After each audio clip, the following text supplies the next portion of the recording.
না বাবা, এক্ষুনি বৃষ্টি চলে আসবে, আমি ব্যাংক থেকে এক্ষুনি চলে আসব, তুমি আমার কাছে থাকো। টাটা।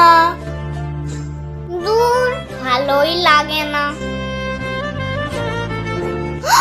মায়ের আঁচলটা তো ঝুলছে, গাড়ির চাকায় ঢুকে এলে তো মা পড়ে যাবে। যাই, আমাকে কিছু একটা ব্যবস্থা করতে হবে।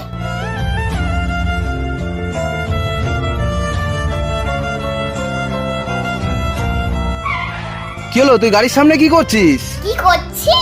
দাঁড়াও।